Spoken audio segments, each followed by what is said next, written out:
राम राम जी सभी को। तो आज है रामचरितमानस का हमारा 29वां दिन।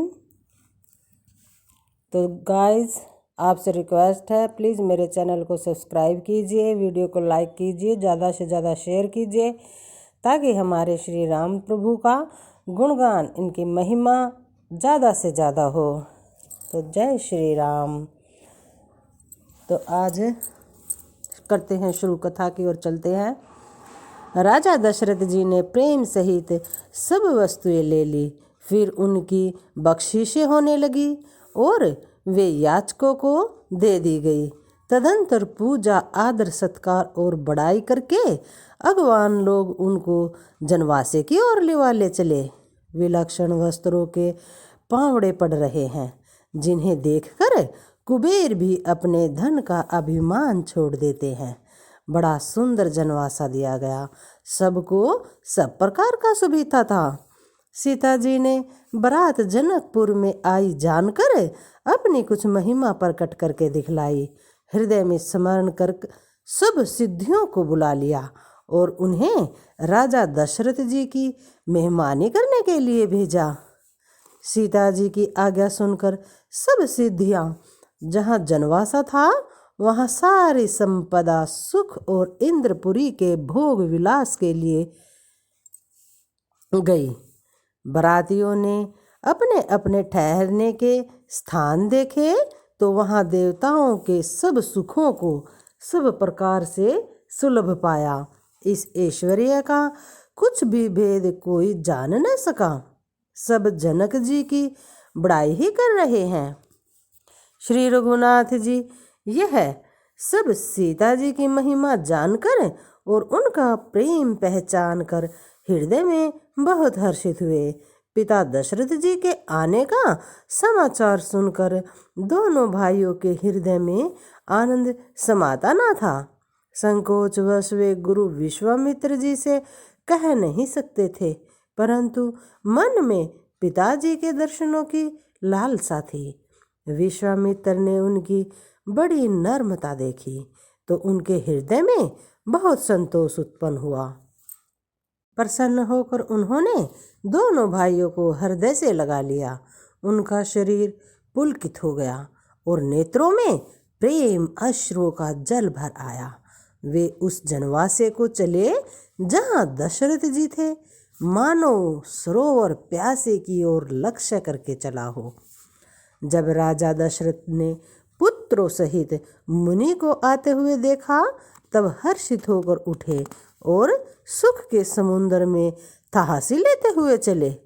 पृथ्वीराज दशरथ जी ने मुनि के चरण धूलि को बारंबार सिर पर चढ़ाकर दंडवत प्रणाम किया।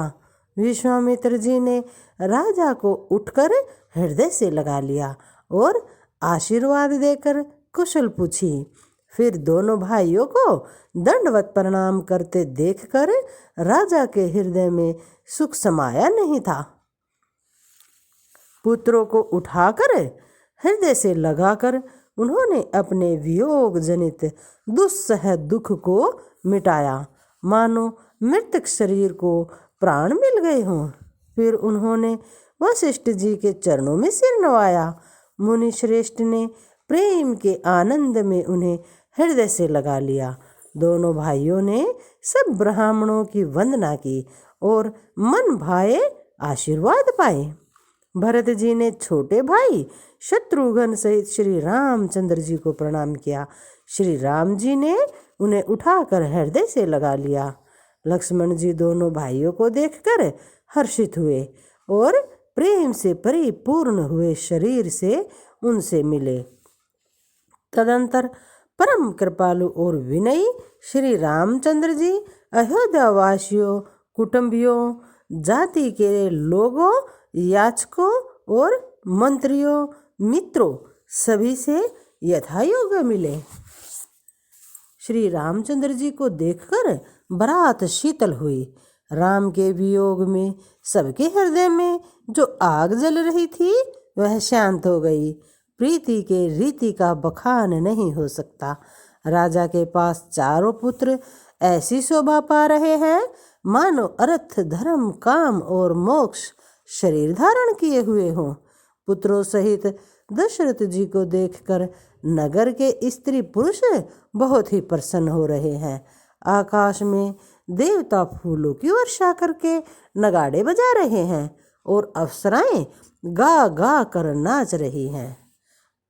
अगवानी में आए हुए शतानंद जी, अन्य ब्राह्मण मंत्रीगण, मागध, सूत, विद्वान और बाठों ने बारात सहित राजा दशरथ जी का आदर सत्कार किया। फिर आज्ञा लेकर वे वापस लौटे।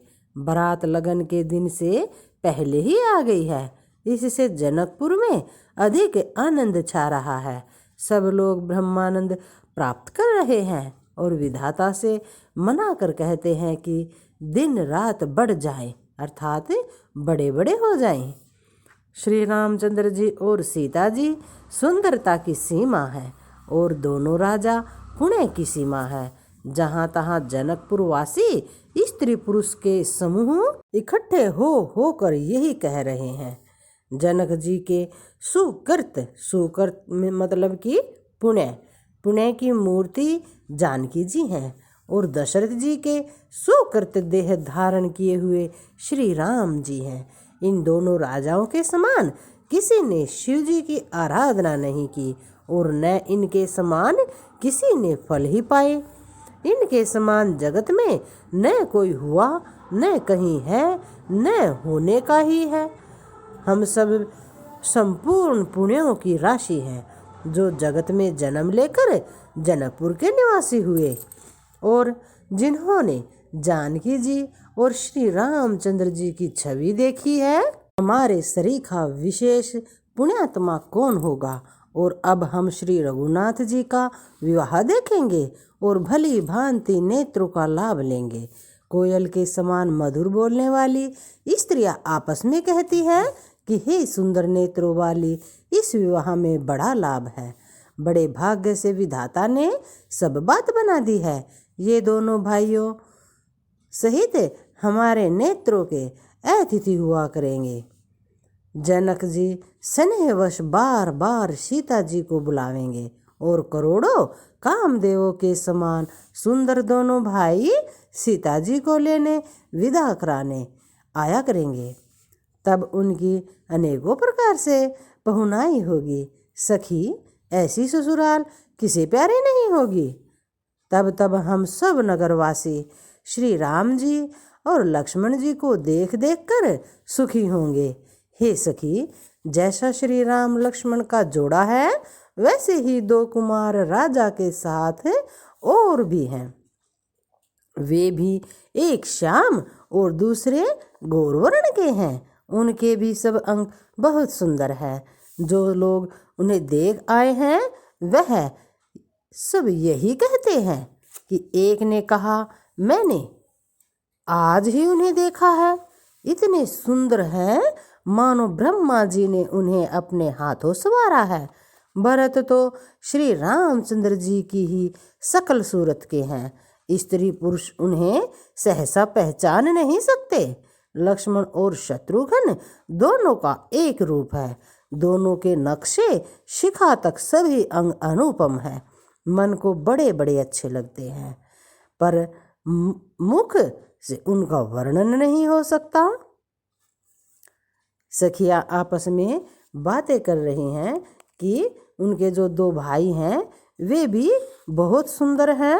श्री रामचंद्र जी के जैसे, लक्ष्मण जी के जैसे, इन दोनों राजकुमारों के जैसे ही वे और भी इतने ही सुंदर हैं। वे भी मन को बड़े अच्छे लगते हैं, पर मुख से उनका वर्णन नहीं हो सकता। मतलब कि वे भी इतने ही ज़्यादा सुंदर हैं। उनकी उपमा के योग्य तीनों लोकों में नहीं है। दास तुलसी कहते हैं कि कवि कोविद विद्वान कहते हैं, इनकी उपमा कहीं कोई नहीं है। बल, विनय, विद्या, शील और शोभा के समुंदर इनके समान ये ही हैं। जनकपुरी की सब स्त्रियां आंचल फैलाकर विधाता को यह वचन सुनाती हैं कि चारों भाइयों का विवाह इसी नगर में हो और हम सब सुंदर मंगल गावें। नेत्रों में प्रेम अश्रुओं का जल भरकर पुलकित शरीर से स्त्रियां आपस में कह रही हैं कि हे सखी, दोनों राजा पुण्य के समुद्र है, त्रिपुरारी शिवजी सब मनोरथ पूर्ण करेंगे। इस प्रकार सब मनोरथ कर रही हैं और हृदय को उमंग उमंग कर अर्थात उत्साहपूर्वक आनंद से भर रही है। सीता जी के स्वयंवर में जो राजा आए थे, उन्होंने भी चारों भाइयों को देखकर सुख पाया। श्री रामचंद्र जी का निर्मल और महान यश कहते हुए राजा लोग अपने अपने घर चले गए। इस प्रकार कुछ दिन बीत गए। जनकपुर निवासी और बाराती सभी बड़े आनंदित हैं। मंगलों का मूल लगन का दिन बीत गया। हेमंत ऋतु और सुहावना अगहन का महीना था। ग्रह, तिथि, नक्षत्र, योग और वार ये सभी श्रेष्ठ थे। लगन मुहूर्त शोध कर ब्रह्मा जी ने उस पर विचार किया और उस लगन पत्रिका को नारद जी के साथ जनक जी के यहाँ भेज दिया। जनक जी के ज्योतिषियों ने भी वही गणना कर रखी थी। जब सब लोगों ने यह बात सुनी, तब वे कहने लगे कि यहाँ के ज्योतिषी भी ब्रह्मा ही है। निर्मल और सभी सुंदर मंगलों की मूल गोधूलि की पवित्र वेला आ गई और अनुकूल शकुन होने लगे। यह जानकर ब्राह्मणों ने जनक जी से कहा। तब राजा जनक ने पुरोहित शतानंद जी से कहा कि अब देर का क्या कारण है। तब शतानंद जी ने मंत्रियों को बुलाया। वे सब मंगल का सामान सजा कर ले आए। शंख, नगाड़े, ढोल और बहुत से बाजे बजने लगे तथा मंगल कलश और शुभ शकुन की वस्तुएं जैसे कि दधी, दुर्वा आदि ये सब सजाई गई। सुंदर सुहागिन स्त्रियां गीता गा रही हैं और पवित्र ब्राह्मण वेद की ध्वनि गा रहे हैं। सब लोग इस प्रकार आदर पूर्वक बारात को लेने चले और जहां बारातियों का जनवासा था वहां गए। अवधपति दशरथ जी का समाज वैभव देखकर उनको देवराज इंद्र भी बहुत ही तुच्छ लगने लगे। उन्होंने जाकर विनती की कि समय हो गया है, पधारिए। यह सुनते ही नगाड़ों पर चोट पड़ी और गुरु वशिष्ठ जी से पूछकर और कुल की सब रीतियों को करके राजा दशरथ जी मुनियों और साधुओं के समाज को लेकर चले। अवध नरेश दशरथ जी का भाग्य और वैभव देखकर और अपना जन्म व्यर्थ समझकर ब्रह्मा जी आदि देवता हजारों मुखों से उसकी सराहना करने लगे। देवगण सुंदर मंगल का अवसर जानकर नगाड़े बजा बजा कर फूल बरसाते हैं। शिव जी, ब्रह्मा जी और देव वृंद युथ मतलब टोलियां बना बना कर विमानों पर जा चढ़े और प्रेम पुलकित शरीर हो तथा हृदय में उत्साह भरकर श्री रामचंद्र जी का विवाह देखने चले। जनकपुर को देखकर देवता इतने अनुरक्त हो गए कि उन सबको अपने अपने लोक बहुत तुच्छ लगने लगे। विचित्र मंडप को तथा नाना प्रकार की सब अलौकिक रचनाओं को वे चकित होकर देख रहे हैं। नगर के स्त्री पुरुष के भंडार सुघड़, श्रेष्ठ, धर्मात्मा, सुशील और सुजान हैं। उन्हें देखकर सब देवता और देवांगनाएं ऐसे प्रभावहीन हो गए जैसे चंद्रमा के उजियाले में तारागण फीके पड़ जाते हैं। ब्रह्मा जी को विशेष आश्चर्य हुआ क्योंकि वहाँ उन्होंने अपनी कोई करनी अर्थात यहाँ पर उन्होंने करनी शब्द रचना के साथ जोड़ा है। उनकी कोई अपनी करनी अर्थात अपनी रचना तो कहीं देखी ही नहीं। किसने? ब्रह्मा जी ने। कि ब्रह्मा जी को बहुत आश्चर्य हुआ क्योंकि वहाँ उन्होंने अपनी कोई रचना तो देखी ही नहीं। तब शिव जी ने सब देवताओं को समझाया कि तुम लोग आश्चर्य में मत भूलो, हृदय में धीरज धर कर विचार तो करो कि यह भगवान का महामहिमामय निज शक्ति श्री सीता जी का और अखिल ब्रह्मांडों के परम ईश्वर साक्षात भगवान श्री रामचंद्र जी का विवाह है, जिनका नाम लेते ही जगत में सारे अमंगलों की जड़ कट जाती है और चारों पदार्थ धर्म काम अर्थ मोक्ष मुट्ठी में आ जाते हैं। ये वही जगत के माता पिता श्री सीताराम जी हैं। काम के शत्रु शिव जी ने ऐसा कहा। इस प्रकार शिव जी ने देवताओं को समझाया और फिर अपने श्रेष्ठ बैल नंदीश्वर को आगे बढ़ाया। देवताओं ने देखा कि दशरथ जी मन में बड़े ही प्रसन्न और शरीर से पुलकित हुए चले जा रहे हैं। उनके साथ परम हर्षयुक्त साधुओं और ब्राह्मणों की मंडली ऐसी शोभा दे रही है मानो समस्त सुख शरीर धारण करके उनकी सेवा कर रहे हों। चारों सुंदर पुत्र साथ में ऐसे सुशोभित हैं मानो संपूर्ण मोक्ष सालोक्य सामीप्य सारूप्य सायुज्य शरीर धारण किए हुए हों। मरकतमणि और सुवर्ण के रंग की सुंदर जोड़ियों को देखकर देवताओं को कम प्रीति नहीं हुई, अर्थात बहुत ही प्रीति हुई। फिर श्री रामचंद्र जी को देखकर वे हृदय में अत्यंत हर्षित हुए और राजा की सराहना करके उन्होंने फूल बरसाए। नख से शिखा तक श्री रामचंद्र जी के सुंदर रूपों को बार बार देखते हुए पार्वती जी सहित श्री शिव जी का शरीर पुलकित हो गया और उनके पुत्र प्रेम अश्रुओं के जल से भर गए। राम जी का मोर के कंठी की सी कांति वाला हरिताभ श्याम शरीर है। बिजली का अत्यंत निरादर करने वाले प्रकाश में सुंदर पीत रंग के वस्त्र है। सब मंगल रूप और सब प्रकार से सुंदर भांति भांति के विवाह के आभूषण शरीर पर सजाए हुए हैं। उनका सुंदर मुख शरद पूर्णिमा के निर्मल चंद्रमा के समान और मनोहर नेत्र नवीन कमल को लजाने वाले हैं। सारी सुंदरता अलौकिक है, माया की बनी नहीं है, दिव्य सच्चिदानंदमयी है। वह कहीं नहीं जा सकती, मन ही मन बहुत प्रिय लगती है। साथ में मनोहर भाई शोभित हैं जो चंचल घोड़ों को नचाते हुए चले जा रहे हैं। राजकुमार श्रेष्ठ घोड़ों को उनकी चाल को दिखला रहे हैं और वंश की प्रशंसा करने वाले मागध भाट वीर रुद्रावली सुना रहे हैं। जिस घोड़े पर श्री राम जी विराजमान हैं उसकी तेज चाल देखकर गरुड़ भी लज्जा जाते हैं। उसका वर्णन नहीं हो सकता, वह सब प्रकार से सुंदर है, मानो कामदेव ने ही घोड़े का वेश धारण कर लिया हो। मानो श्री रामचंद्र जी के लिए कामदेव घोड़े का वेश बनाकर अत्यंत शोभित हो रहा है। वह अपनी अवस्था बल रूप गुण और चाल से समस्त लोगों को मोहित कर रहा है।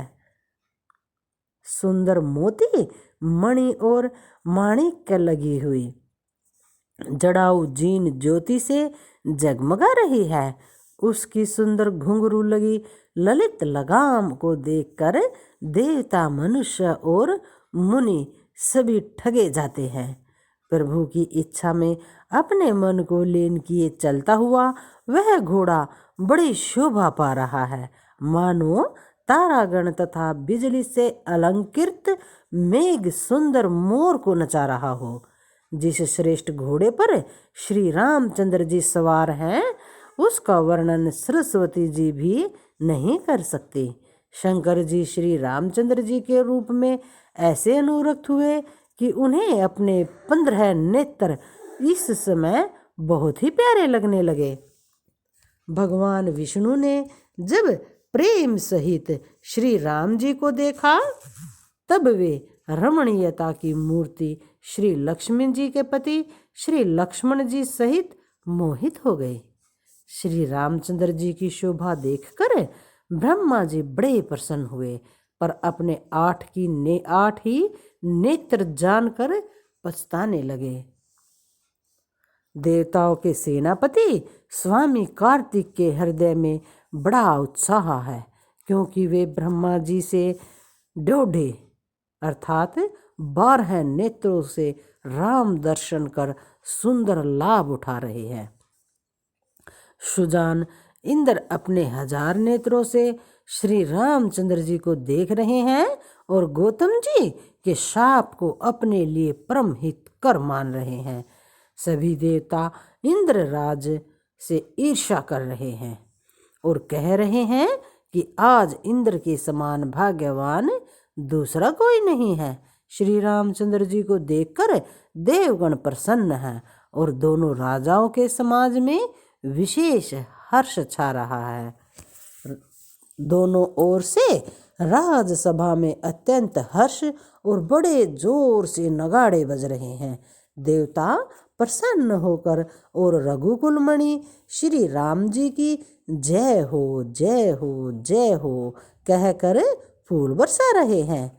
इस प्रकार बारात को आती हुई देखकर बहुत प्रकार के बाजे बजने लगे और रानी सुहागिन स्त्रियों को बुलाकर परछन के लिए मंगल द्रव्य सजाने लगी। अनेक प्रकार से आरती सजाकर और समस्त मंगल द्रव्यों को यथा योग्य सजाकर गजगामिनी हाथी की चाल वाली उत्तम स्त्रियां आनंद पूर्वक परछन के लिए चली। सभी स्त्रियां चंद्रमुखी चंद्रमा के समान जो मुख वाली होती हैं उनको चंद्रमुखी कहते हैं और सभी मृगलोचिनी, मृगलोचिनी मतलब कि हिरनी की सी आंखों वाली है और सभी अपने शरीर की शोभा से रति के गर्व को छुड़ाने वाली हैं। रंग रंग के सुंदर साड़ियां पहने हुए हैं और शरीर पर सब आभूषण सजे हुए हैं। समस्त अंगों को सुंदर पदार्थों से सजाए हुए वे कोयल को भी लज्जाती हैं। मधुर स्वर से गान कर रही हैं। कंगन करथनी और नूपुर बज रहे हैं। स्त्रियों की चाल देखकर कामदेव के हाथी भी लज्जा जाते हैं। अनेक प्रकार से बाजे बज रहे हैं। आकाश और नगर दोनों स्थानों में सुंदर मंगलाचार हो रहे हैं। शची इंद्राणी, सरस्वती, लक्ष्मी, पार्वती और जो स्वभाव से ही पवित्र और सयानी देवंगनाएं हैं वे सब कपट से सुंदर स्त्री का वेश बनाकर रनिवास में जा मिली और मनोहर वाणी से मंगल गान करने लगी। सब कोई हर्ष के विशेष वश थे, अतः किसी ने उन्हें पहचाना ही नहीं। कौन किसे जाने पहचाने। आनंद के वश हुई सब दुल्हा बने वे ब्रह्मा का प्रचन करने चली। मनोहर गान हो रहा है, मधुर मधुर नगाड़े बज रहे हैं, देवता फूल बरसा रहे हैं, बड़ी अच्छी शोभा है। आनंद कंद दुल्हा को देखकर सब स्त्रियां हृदय में हर्षित हुई। उनके कमल शरीखे नेत्रों में प्रेम अश्रुओं का जल उमड़ आया और सुंदर अंगों में पुलकावली छा गई। श्री रामचंद्र जी का वर वेश देखकर सीता जी की माता सुनयना जी के मन में जो सुख हुआ उसे हजारों सरस्वती और शेष जी 100 कल्पों में भी नहीं कह सकते। अर्थात लाखों सरस्वती और शेष लाखों कल्पों में नहीं कह सकते। मंगल अवसर जानकर नेत्रों के जल को रोके हुए रानी प्रसन्न मन से प्रचन कर रही है। वेदों में कहे हुए तथा कुलाचार के अनुसार सभी व्यवहार रानी ने भली भांति किए। पंच शब्द तंत्री, ताल, झांझ, नगारा और तुरही, इन 5 प्रकार के बाजों के शब्द को पंच शब्द कहते हैं। पंच ध्वनि वेद ध्वनि, वंदी ध्वनि, जय ध्वनि, शंख ध्वनि और हुलु ध्वनि, इन्हें पंच ध्वनि कहते हैं। इनका मंगल गान हो रहा है। नाना प्रकार के वस्त्रों के पावड़े पड़ रहे हैं।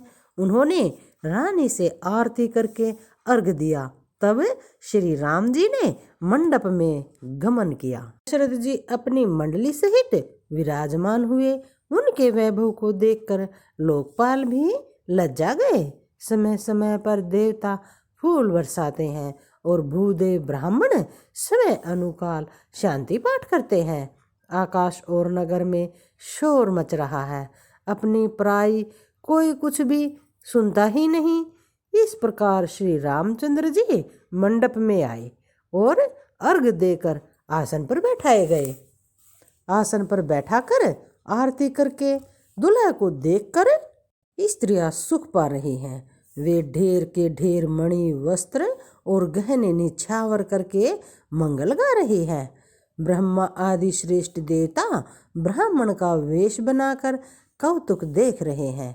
वे रघुकुल रूपी कमल के प्रफुल्लित करने वाले सूर्य श्री रामचंद्र जी की छवि देखकर अपना जीवन सफल जान रहे हैं।